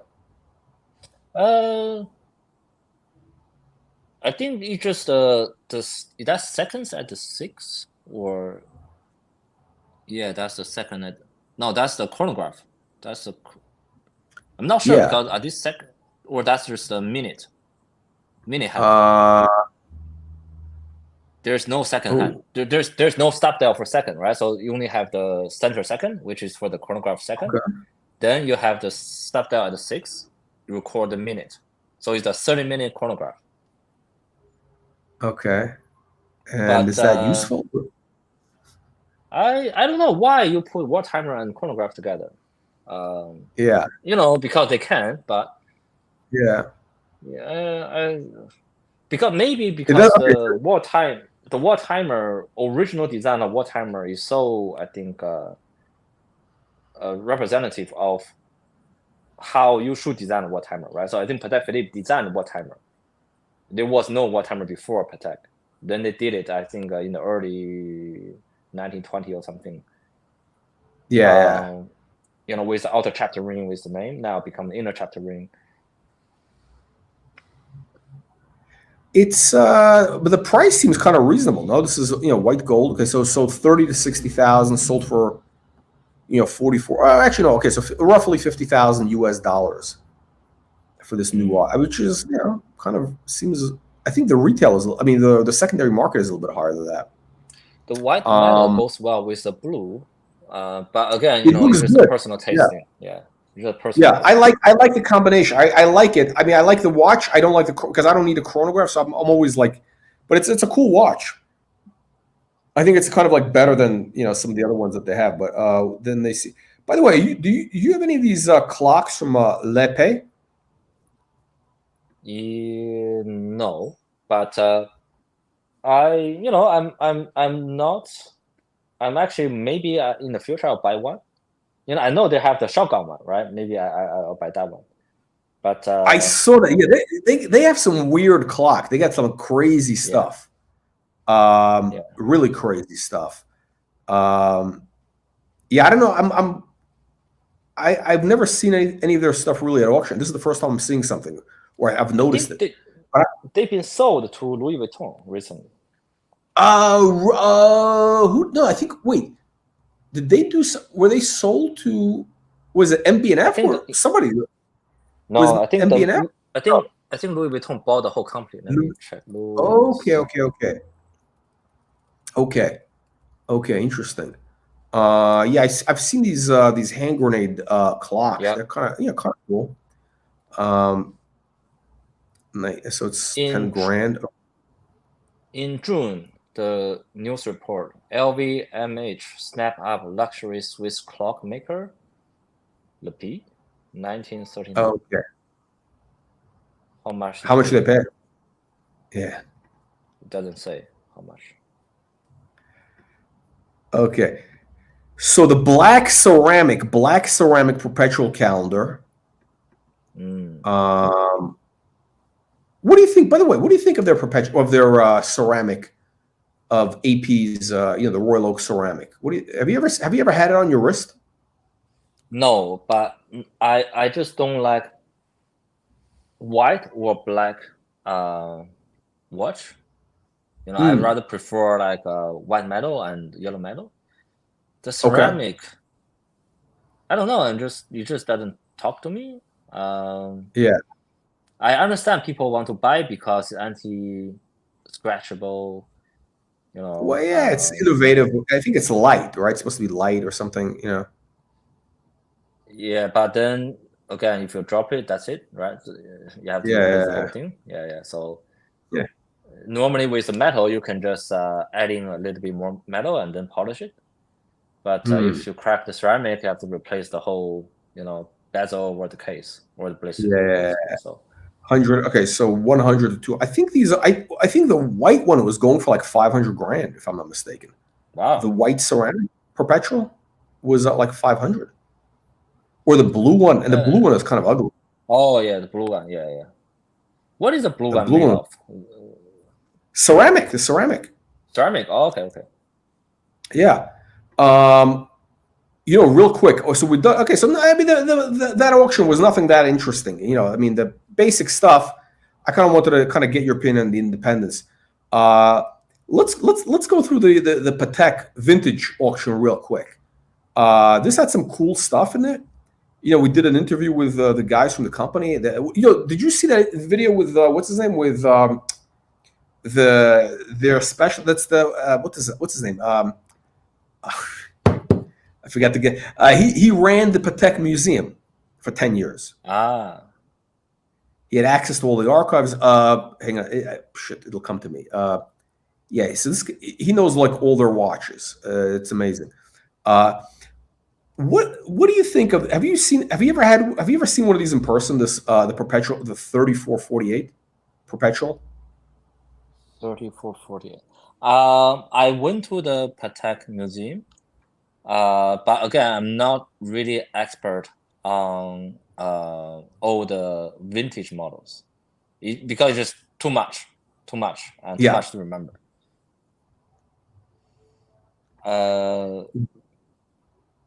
This I think watch is look at this. This is like early 70s. Hang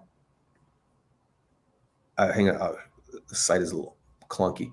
I know. I think this is I think that, like, from like a speculative standpoint, I think this is kind of like the blue chip for Patek Philippe. I don't know why everybody likes the chronographs. I think the perpetual calendar. The highest money seems to go for the vintage chronographs and perpetual. I think just the perpetual calendar by itself should be the big money. this go What do back I to know? this go back to the same question we were discussing. How easy can you manipulate a niche market? Is really looking at how much supply is out there. So a lot of these Patek, I think, if you're looking at just the complication is what is the name of Lamania, right? They all looking at Lamania movement, heavily modified, yes, but it's nothing special. It's not their in-house movement. It just they bought it from their supplier.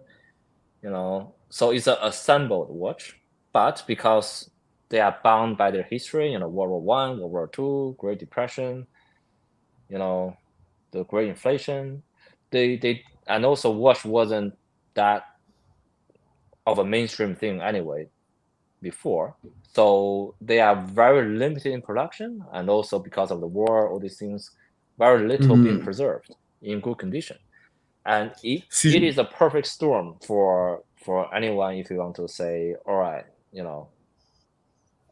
you can just somewhat control the market, or the market just suddenly find this be highly collectible because it's rare. When you're looking at certain things, you're looking at, is this rare, is this unique, and is this valuable? And everything is pretty much very subjective, right? So because we're looking at if you're talking about this actual watch per se, I don't think it worth more than 50,000, maybe even less. But now it's Which one? estimate for the one you just showed, right? This sold for this sold for 278,000. You talk? The perpetual? Yeah, really? Wait, The perpetual. you don't think this? You think this watch is only worth 50 grand? I mean, just looking at the watch, right? So perpetual calendar, yes, you pay a bit more than that, but I mean, as a watch, yeah, as a right? watch, sure, as a Patek, As a yeah, watch, right? As a watch. But now it has the Patek Philippe. You have the, the yeah, of course. real, limited supply. So, but it is, so it is what it is because the brand. If you slap Girard-Perregaux, you're gonna sell for Yeah, 30,000.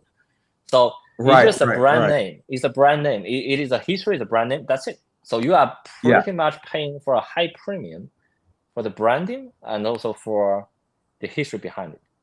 But also there are so many different iterations of the Patek Perpetual. It's not like that is, I have the few Cartier, historical one, and it's not, for Cartier you only have like a handful, right? So that's collectible. But with Patek, everything seems to be collectible. So everything yeah, historical seems to be a little bit collectible. So the question becomes why or should it, right? So if you pick, say, a few model, highly collectible, yes, maybe 1518, 2499, those, high complication one, yes, it's collectible. But you're looking at all the other watches, maybe not, right? But they all sold for Mhm. very high prices.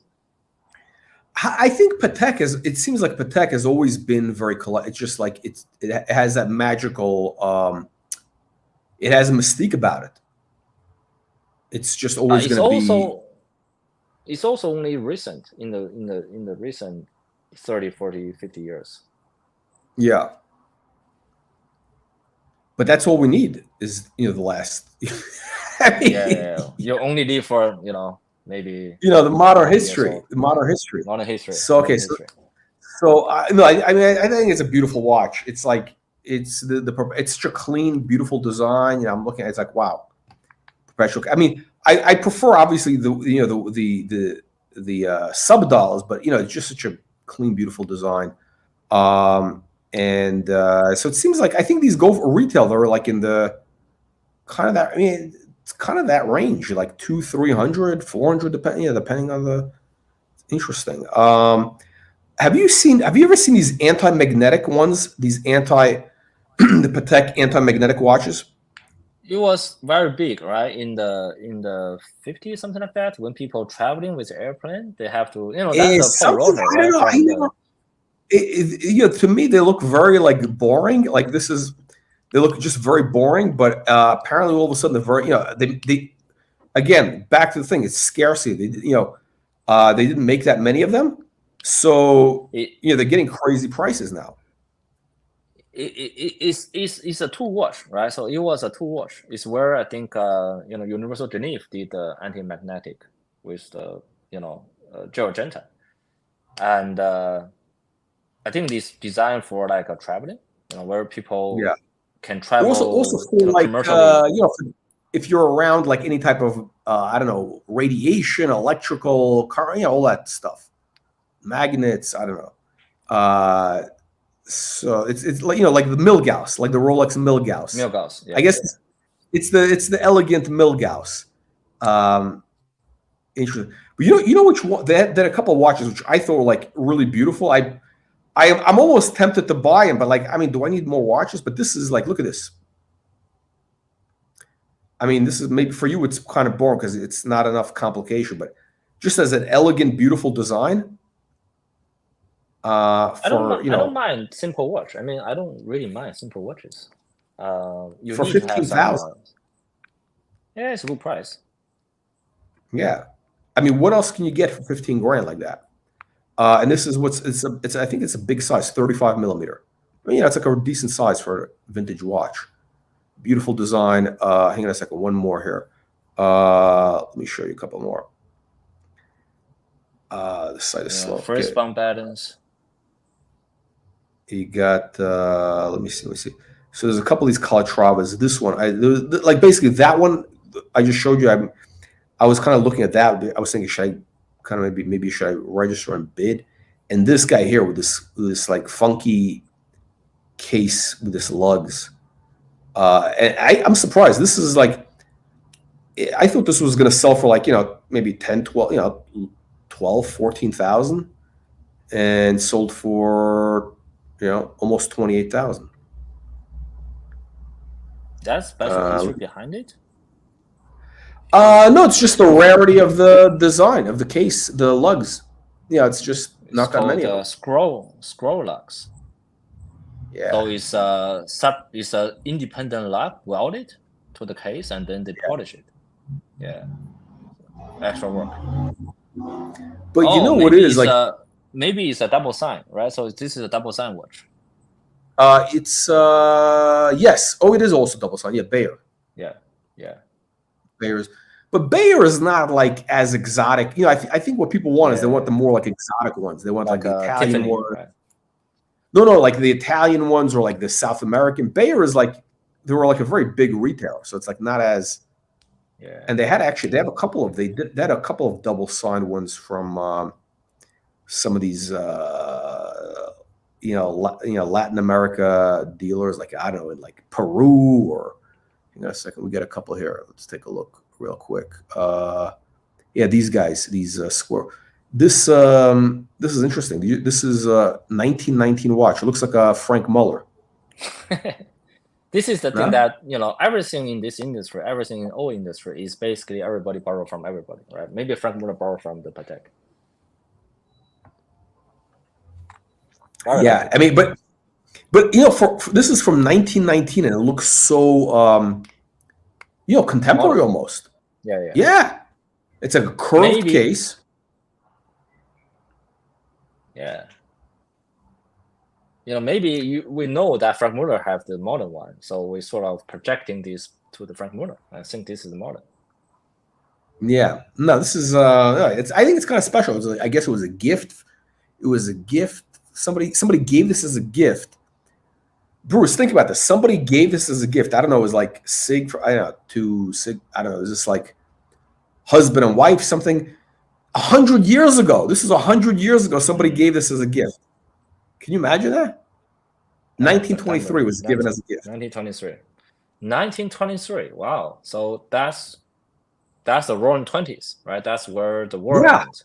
The beginning. Actually, that was like the boom. Yeah. It was.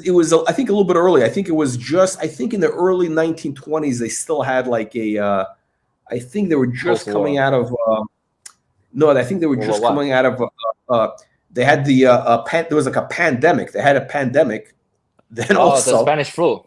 Yeah, Spanish flu, and there was also a depression or like a deep recession. No, it was basically a depression. Deep recession is 2029 to 2030.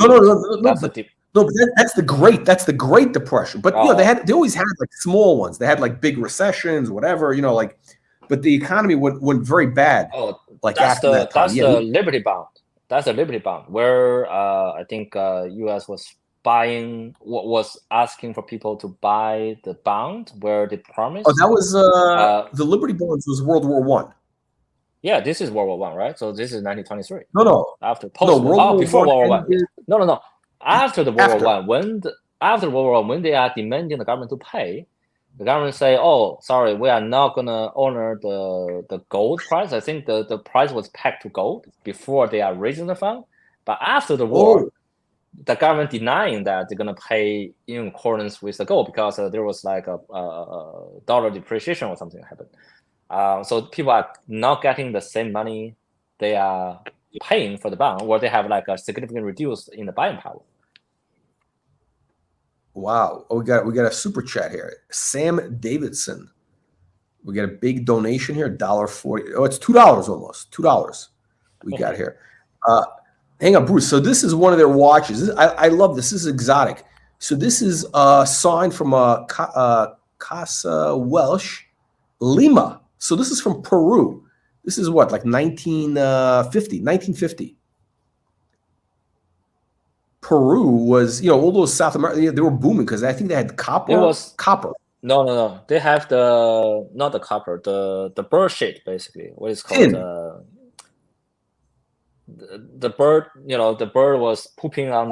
Fertilizer. Fertilizer. Thousands of years. Yeah. And then they were using that for fertilizing or for like other things, but they basically excavating the whole country And then once they are depleting that, I think the whole country went into bankruptcy.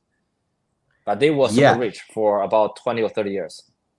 You know, a lot of those Latin American countries were like, you know, they were like the richest countries in the world. You know, circa like 1900, like Argentina, Venezuela, you know, all those. I mean, a bunch of them. They were like the richest countries in the world at that time. 1990, And then, Argentina was the place to invest, right? They have the industry, they have the agriculture, you know, everything is fine, and yeah, then it collapsed. yeah, no, it's crazy. No, but so it's amazing. So these watches that were, you know, retailed in South America, it's there's a couple of guys who collect these. They like this. Okay, this is Houseman. Okay, this is Italy. Nice design, beautiful, early 50s. Hang on a second. Let's take a look at one more here.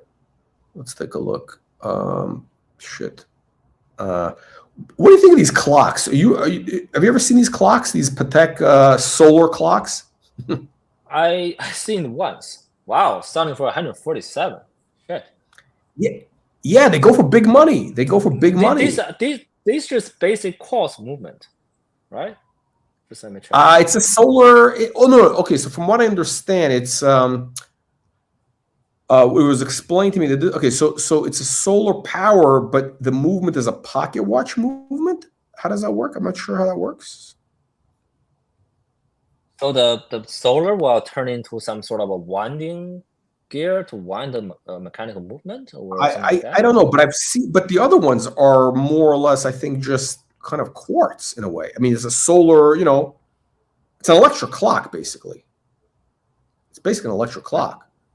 I think this is just. I think this is like what Swiss and Japan.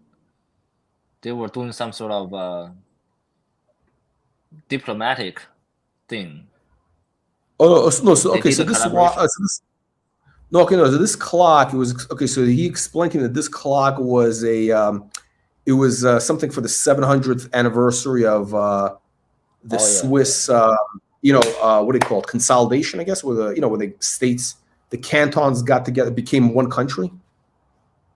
700-year anniversary. It's like it's for Swiss people. It's like, you know, one of those historical people. Yeah, but like, yeah, I don't know. It's like, but there's a limited, you know, there's a small group of very passionate collectors who love these clocks like crazy.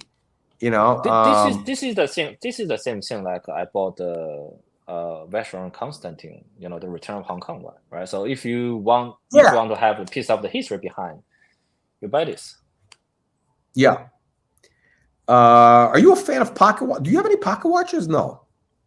I have one, which is the Rolex. What is it called? You know, the least expensive Rolex. What is? Cellini. Yeah, I have the Cellini, the thin pocket watch. Oh, very thin. Yeah. The thing, I have that one, but I never have the occasion to wear it. Yeah. So it gets World War One. Yeah, World War One is, I think, was 1913 to 17, right? No, the pocket watch, basically you have to wear. I think you can wear it in your jeans, that little pocket. You could stick it in there, that little pocket. You have to put in the jacket. So there, I read about it. So there's how you can hang the chain. Right, you can do it. You can do it like yeah. So there are different ways to wear a pocket watch, but again, you have to really dress up formally for that. Yeah. I mean, not that formally. I mean, listen, if you're wearing a suit and a jacket, I mean, you can't hang it from the lapel. I'm gonna get a pocket watch because I don't really need to wear a vest, but like I could do that in a lapel because I think that's a cool look. I think I could do that. I just got to find the right pocket watch. I got to find something that's interesting. But I think there's some very good deals. I mean, the deals on the the stuff is like there's mini repeaters for like under 10 grand. Yeah, out there. Very good deal. Yeah, it's like wow, and they sound great, and it's like shit. And the gold But value, by the way, these things, they weigh like, some of them weigh like almost 2 ounces. With that heavy or not heavy? Yeah, no, these big pocket watches can weigh like, Oh, yeah. they have about Very an ounce and a half, 2 ounces of gold weight in them. Yeah, and also they are very thick. So, you know, if you Yeah. put in the pocket, that become pretty heavy. Yeah. No, it's you know, it is a bit of a commitment. It is a bit of a commitment. So, all right, Bruce, we're gonna wrap it up. Thank you for joining. You have any final comments? Anything happening? Any plans for watches coming up? I will have my Tag Heuer back very quickly.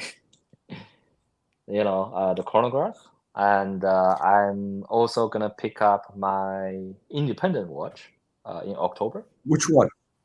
Which one? The Renault Tixler. You Okay. probably never heard about it. Yeah, so No. Dominique Renault is the founder of the Renault Puppy, which is now Okay. become the APRP, which is a movement factory for Audemars Piguet. And he also involved in a lot of watch designs. I think he involved heavily in the IWC, you know, the one Okay. ahead, the Schaffenhauser. Yeah, he involved in that. I think he also, you know, he involved in all over the place in the watch industry for Okay. 30 years. So now he's designing his own watch. So I'm just buying one to support. So I'm gonna pick it up in October. So which is gonna be good. Yeah, that's about it. So and Now, do you then get maybe that? Do you get that from an AD or direct from the factory? How do you get that? you need to go through the dealer, which are Okay. their representative. I think they have a few. They have one in Hong Kong, they have one in Dubai, Okay. and they have Okay. one in the Europe. I think that's about it. Interesting. Okay. Okay. So you got your Patek perpetual calendar chronograph with the 50. What is it? The 5204. 50. What's the number? 5204. What's 5204. 5204? You got the. How many times have you been wearing that one a lot? After I Got it. showed you, I wear it about twice after that. Okay. Yeah, and then I've been wearing another few pieces. I've been wearing a lot on my Van Cleef and Arpels, quite a lot recently. Oh, which one is that? The erotic one? No. Van Cleef Arpels is the Midnight in Paris. It's a poetic complication. So it showed the sky chart. Yeah. Oh wow. Okay. Have we seen that one? No, I don't think we've seen that. No. Okay. Not yet. Yeah. So when you get back, I know you got a new camera with a macro lens or something. Yeah. Zoom in. We're gonna zoom in. Be mindful that I'm only gonna be back home for 2 days. Then I'm traveling again. Then I will be back around November. Wow, shit! You're going on a big trip. Yeah. So then I'm gonna need to fly over to pick up the new watch. Okay. Then, yeah. Wow, you're like James Bond, like literally. You just speed up traveling toward the end of the year, and then you take another month's break, and then probably get into the holiday season. So you're probably gonna go. Okay. So it's gonna be hard to get a hold of that watch. So but when you're traveling, you're wearing kind of more low key watches. Yes, which is the reason I have a few like time only watch. Just for traveling. Yeah. Okay. Now the one that you have, which is the Laurent Ferrier, right? Laurent Ferrier, that's the watch right, that you have now. Yes. Is that waterproof? Is that waterproof? Can you take that in the water? No, not waterproof, because you don't have the screw down crown. And this is, although it's a bracelet, but this is dress watch, so you have like 3 ATM, something like that. You know. Okay, so it's like water. It can, but if it got in the rain, it's okay. It's not. It's just you couldn't. Yeah, you wear it to wash your hand. That's okay, but you dip your hand into the water, big trouble. Okay, all right. So next coming up, we got what do you got? You got the big auctions coming up in November, I think, right? November we're coming into the big auction. November. There are a few from Sotheby, so I'm gonna keep an eye on Yeah. that. And also now, because the market has come down so much, I'm I'm also asking for the dealer to watch for me, so maybe they will have a better luck to find, rather than, Oh, because if you go into auction, then you are competing with other people, right? So you better just buying off the auction better. If seller want to sell, they're middleman, you yeah. can get the deal done. Yeah, reasonable price, right? Market price. What I think kind of that's so more. what kind of Yeah. watches? I mean, you probably don't want to say like because you don't want to, yeah. But what kind of what kind of watches are they that you're looking for right now? Again, I'm looking at interesting complications. Okay. So I'm looking at a few with the complication I don't have. Um, I have two. I'm looking. Um, one is the common complication, equation of time. I don't have any of equation of time, but Oh, there's not interesting. much. From Yeah. AP. No, there's Okay. many You can know do it. okay? So the Then equation of time. The equation of time. That's the perpetual calendar, right? It's got the equation not of time. perpetual. You can also do the annual calendar. You just measure. Annual Annual time. calendar is less accurate, but you don't really need that to tell Okay. what is called the solar time versus the Earth time. But that's like, I mean, and who and like that's what's the point of that? I mean, I've seen that watch. Like I've seen it like on YouTube a couple. Like it seems to be like sort of like it's like nobody. It's basically what just to have that complication. Normally, it will come with a perpetual war annual calendar because the equation of time differ across different time of the Okay. year. Okay. The Martin Brown have a very interesting equation of time with the Okay. sunset sunrise at a very cheap price, but I don't like Okay. the dial finish. And Galapagos has one. Jacket drawers have one. I think Okay. also AP has one, but none of You them know, seem to be. Yeah. AP has they've done some interesting complications. And I have my eye on a watch. I don't want to. I can't mention it because there's only 5 models on the market, and like I see there's one like a good like it's. I don't want people like because like people Yeah. all of a sudden it's like and there's only like literally like it's not. I mean, well, I mean, it's It's like not a around useful 30 complication. grand. Yeah. No, it actually is a very useful. It's a perpetual calendar, but it's a useful. It's got something extra also. I can't. I'm not gonna say what what it is, but it's like okay, so it's a Jules Audemars. Now I don't know what is actually explain what is the difference between Audemars Piguet, Jules Audemars versus Audemars Piguet? What exactly is Exactly. their Jules Audemars? Like what the hell is that? Really? I actually never look outside of the Royal Oak model. Oh, So I really? know that's a square one. That's a square one, right? The Drew Ornament. That's the No, no, one. they have. No? No, my God, they have so many. They made so many. No, they made like I don't know. There's like all sorts. There's like hundreds of different hundreds of models. It's of course, I think the advantage is that outside of the Royal Oak, regular Audemars Piguet is relatively reasonably priced. I mean, compared to everybody else, compared to I think actually they're cheaper than. Well, they're definitely cheaper than Patek. They're probably around Vacheron levels for non-Royal Oak. Does Yeah. that make sense? Yeah, that's right. Maybe even less. Maybe even less. Like, so the watch. Okay, so the watch. The So Drew Bruce, the watch. Ornament is named after and dedicated to one of the company's founder, Drew Lewis. Audemars began developing high complications. Yeah, but what's so So special? basically, But it's a like, homage. yeah, but what is? I don't. But what I don't understand what is so different about those watches versus like the other just Audemars Piguet. Like, they just name. It's I just think a just name naming it. thing. name it after their founder. Yeah. But I don't know. It doesn't make any sense to me. Like some of their stuff is like goofy. They had a lot of goofy stuff they've done. You know, the collaborations with Arnold Schwarzenegger. You know, a lot of weird stuff.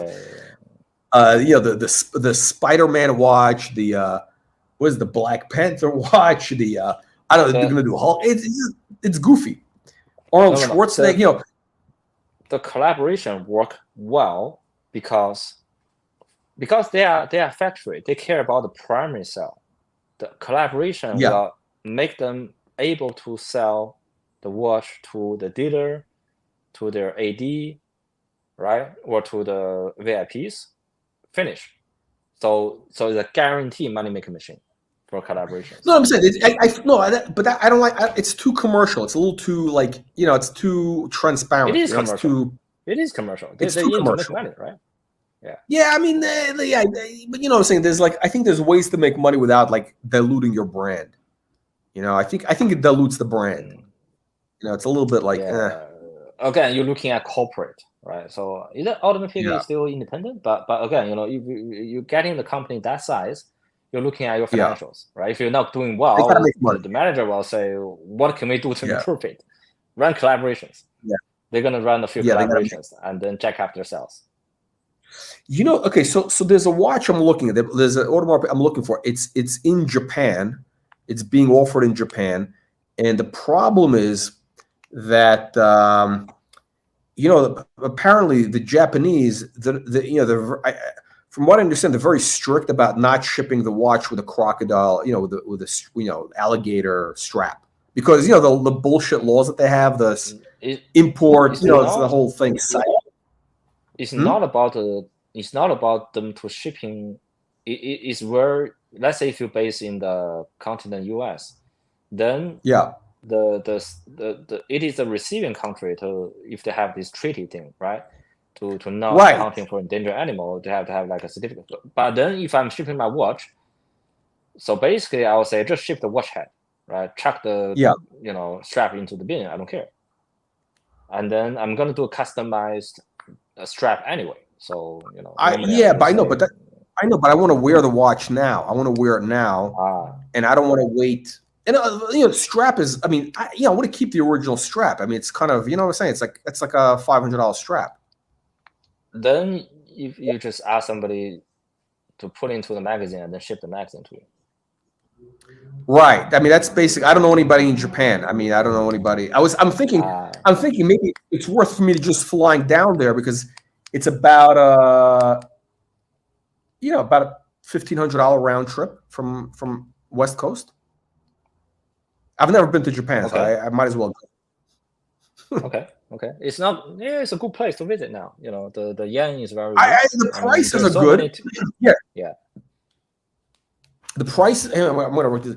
Yeah, they have good prices. I've always wanted to go, and I just hope that they still have the watch. You know, when if I go, you know, it's like I don't know how long they would hold it. You know, it's like you can just pay the deposit. You know, $1,000. Yeah. You know, say I'll fly down there maybe, you know, a week or something. Because you can also check out all the other watch shops. You know, you have the Ginza, so many shops. You have the Nakado Center, so many shops. Shinguya, so many shops. I'll tell you what the watch is. I'll tell you what the watch is. I'll tell you what the watch is off the air. Okay. We're not live. Are you gonna? I'm afraid though that you might, beat me to it. You might. No. I'm sticking to one watch per brand, so I have. Oh, good. Okay. In that case, I'm going to show it to you right now. Okay, hang on a second. I'm going to end the stream. And I'm going to show you the watch. Okay, hang on. Okay. Here we go.